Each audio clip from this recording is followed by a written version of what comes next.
Bilisan mo kasi. Okay na? Sige, go. Wow, see, looks amazing. Wow, so nice, Beth. Ikaw na talaga cook, chief cook. Tama guys, ang galing niya magprito. Pinatayo pa.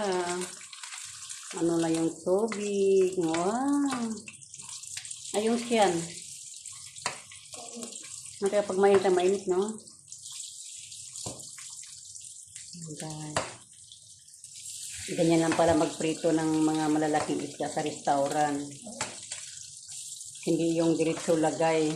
Kailangan pala paliguan yung Hindi isda. naliligo ang isda.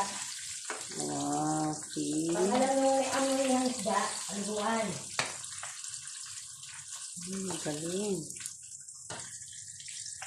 Tapos saka pahigain. Wow. Anong tawag niya? Butterfly fish.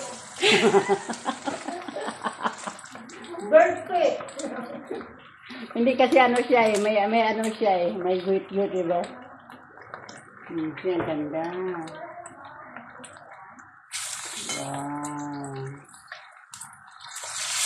Ang galing talaga ni Bitsay talaga. Pwede ka na magtayo ng restaurant eh.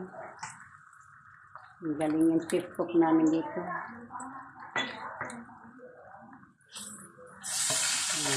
See?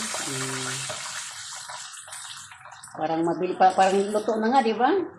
Kasi ito, pag nasobran mo ng luto, Titigas na siya.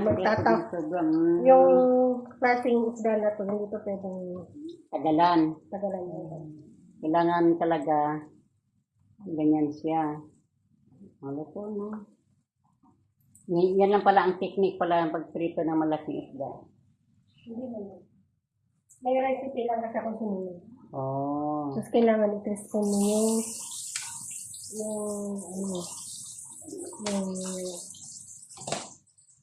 kaya ang purpose noon para hindi masira yung guhit-guhit. Yung guhit. Kasi pag idiretso mo, didikit.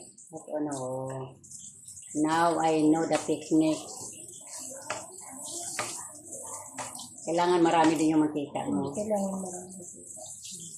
Ano ka ng isang galong mantika para yung pagprito niya pantay.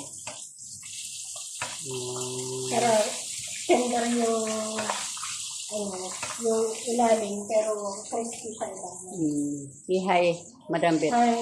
Yan yung chef namin ito, chef. Chef.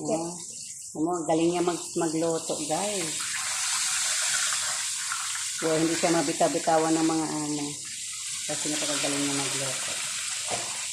Thank you guys. Thank you for watching. Ngayon may idea na kayo paano Now I know to cook the big fish. Mamaya papakuhin ko lang ito. Tapos may sauce pa yan. May sauce. Lang sauce. Thank you so much for watching, guys. Please share and subscribe to my video, The Big Fish.